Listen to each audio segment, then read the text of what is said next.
We've been spending this month talking about authors who have made major contributions to the Unity movement. We're going to cover 4 of them in total. We started with our co-founders, Charles and Myrtle Fillmore, who were both born during the month of August, and today is dedicated to Emilie Cady, who was best known for the Unity classic Lessons in Truth. The letter H in her name, if we can have her up here, please. There we go. The letter H stands for Harriet Emilie Cady. She kept the initial, but she preferred Emily to be her first name. She was born in 1848 in Dryden, New York, to Oliver and Cornelia Cady. Dryden was a popular, prosperous, middle-class town at the time. That was her background. And beyond that, we really don't know too much about her early years, and these are the only 2 pictures of her that I've been able to find so far. We do know that her first job out of high school was as a school teacher in a one-room schoolhouse in Dryden. And then in the late 1860s, she enrolled in a homeopathic college in New York City, and then she graduated in 1871. It wasn't too long after that she became interested in the philosophy of Ralph Waldo Emerson. And she studied at a school of theology that was run by Emma Curtis Hopkins, which is probably where she met the Fillmores, who were also studying there at about that same time. We don't have too much information about her religious background either, but we do know that she was familiar with the work of a Presbyterian theologian and author named A.B. Simpson. And if any of you have ever read her book, Lessons in Truth, you're going to see that she uses lots and lots of biblical references, almost as if she were proof texting, which is something that evangelical Christians do in their writings.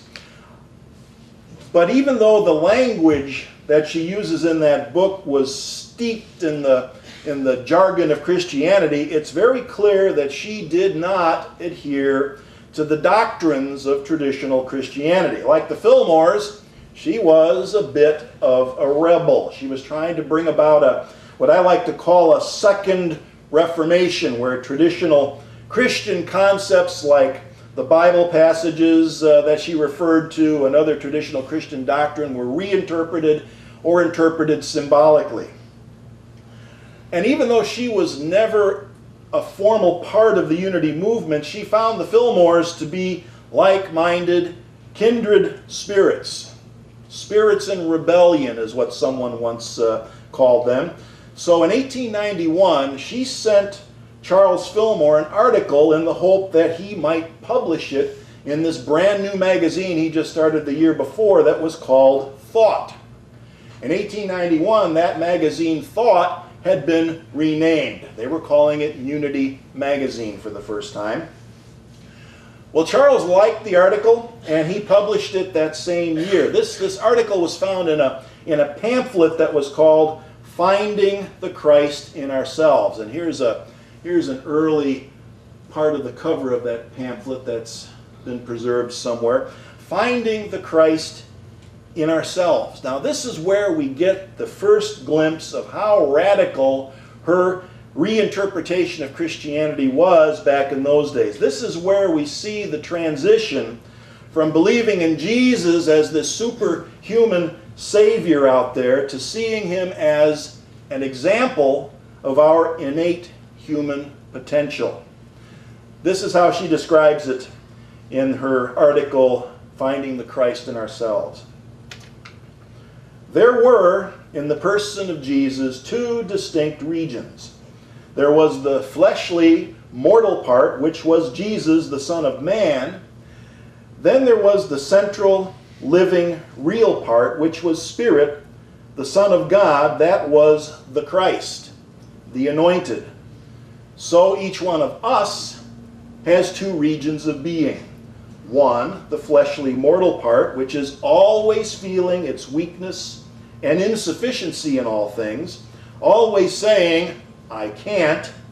And then, at the very center of our being, there is something which, in our highest moments, knows itself more than conqueror over all things. It always says, I can and I will. There's that name, that phrase, that concept that we see over and over again in unity, the Christ.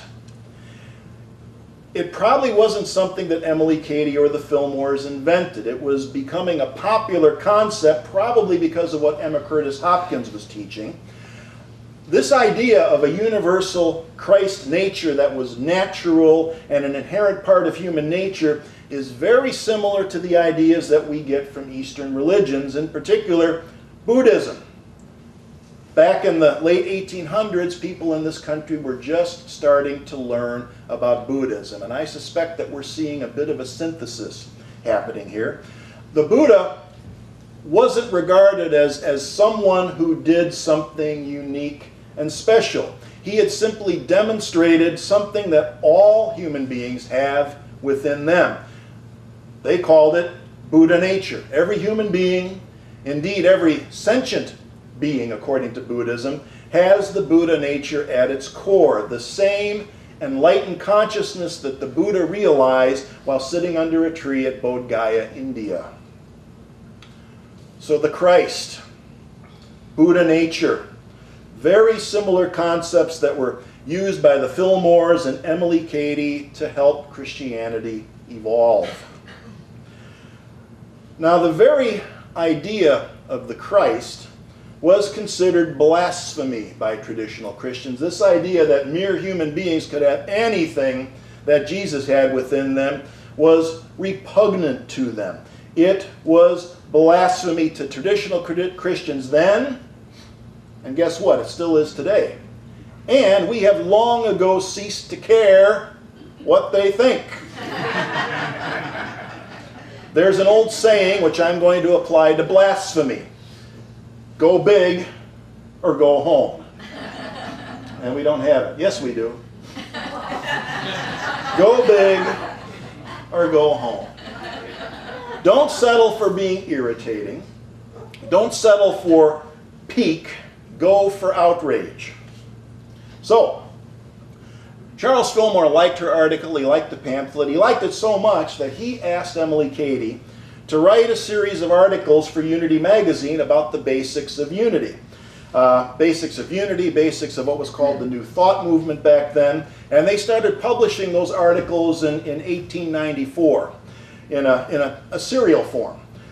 And once all the articles were done, they combined them into the very first book that was published by Unity called Lessons in Truth, which is still in print today.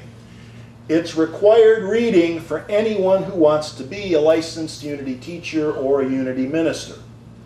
Now, that doesn't mean that everything in that book is still regarded as 100% accurate today. In fact, over the years, there have been various attempts to edit this book, to remove the things that have not withstood the test of time, which is something I don't agree with. I mean, think about it. If they took the Bible, if they took this book and tried to edit the things out of it that didn't withstand the test of time, it'd be about 10 pages long, maybe. You know? I say leave it all in there and add some footnotes, right? Because if you're a student, if you consider yourself to be a student, then we should be able to read the original source materials even if parts of them are no longer accurate. We should be able to figure that stuff out. A major part of being a student is developing critical thinking skills, learning how to evaluate whether a claim or a statement is true or false. There's a technical term for that. It's called epistemology. The theory of knowledge, especially with regard to the methods, validity, and scope. It's the investigation of what distinguishes justified belief from mere opinion. My justified belief, as opposed to a mere opinion, is that epistemology should be systematically taught in every school at every grade level, because people today are incapable of distinguishing between what is true and what sounds good or feels good. That's a big problem in the world. What might have passed muster for the Fillmores and Emilie Cady in the 1890s doesn't always hold up today. The same thing is true when it comes to the work of Plato and Aristotle. And we still study it.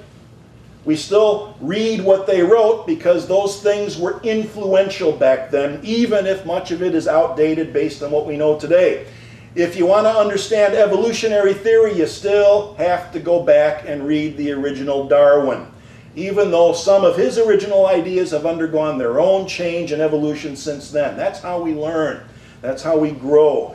Unity gives us license to do that, which is something you don't get from traditional religion. You know, Charles Fillmore has been quoted as saying that he reserved the right to change his mind on any subject. I've always heard that, but I never came across the direct quote before. Well, I found it this last week. He was making that statement in response to someone who wanted him to formulate a statement of faith, which he attempted to do at one time, but subject to this warning, which he wrote down. He said, "We have considered the restrictions that will follow a formulated platform and are hereby giving warning that we shall not be bound by this tentative statement of what unity believes.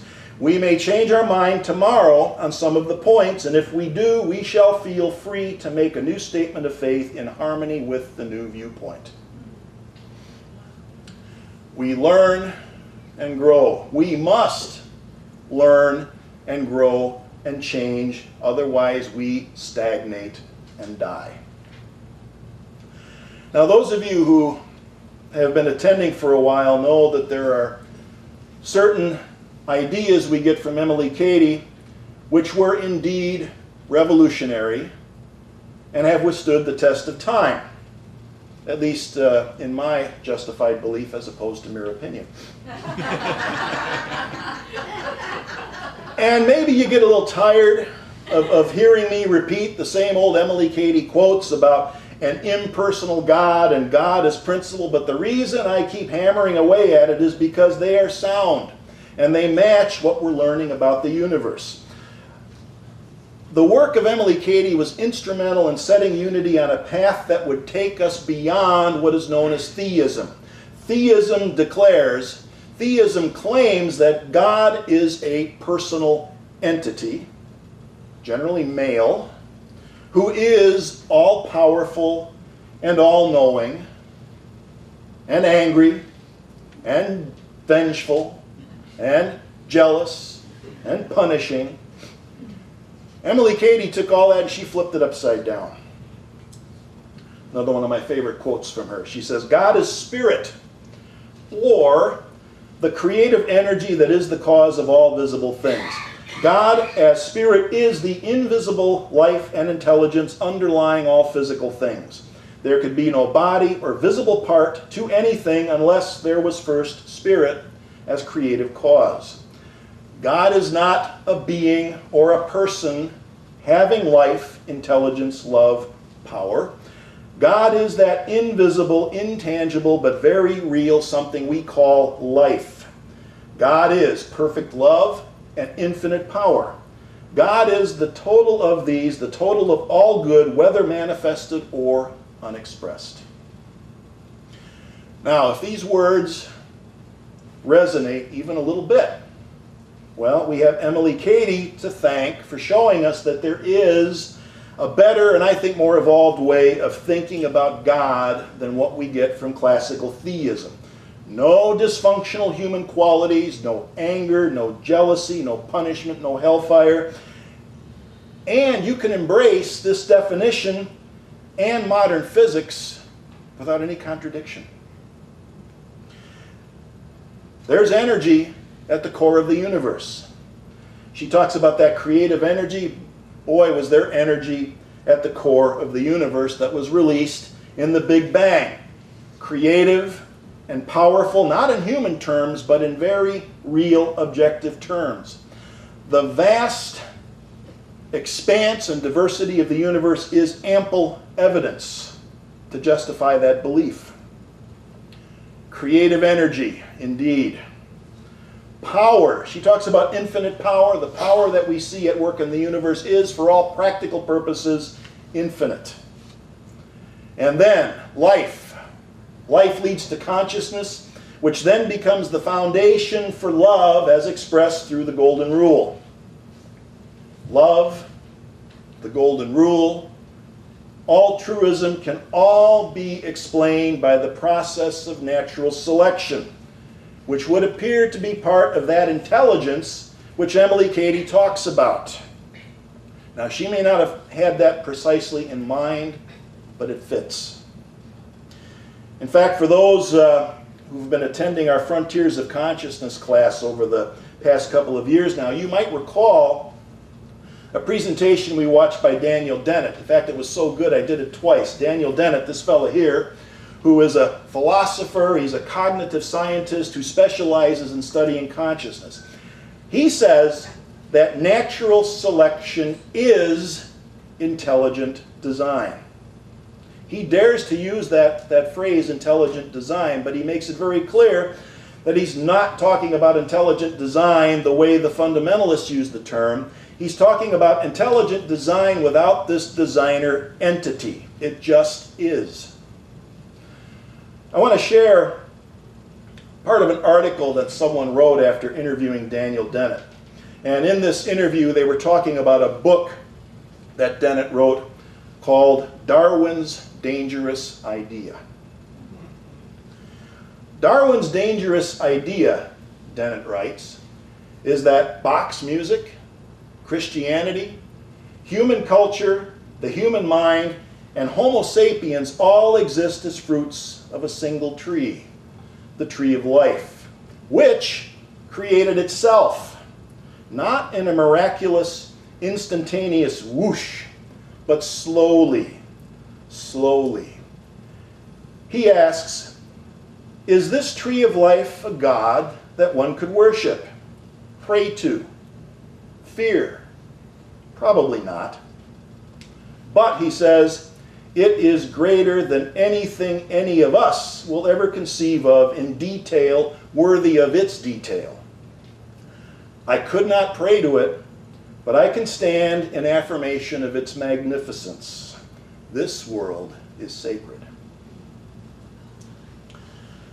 The tree of life, he calls it, or as Emilie Cady put it, God is that invisible, intangible, but very real something we call life. We want our work here to be a bridge to the 21st century and beyond, from that traditional world to the one that's evolving and being manifest now. And I think that's one of the things that Unity can help to bring about, thanks to the work of the Fillmores and Emilie Cady. We're going to wrap this all up next week with Eric Butterworth. See you then. Thank you.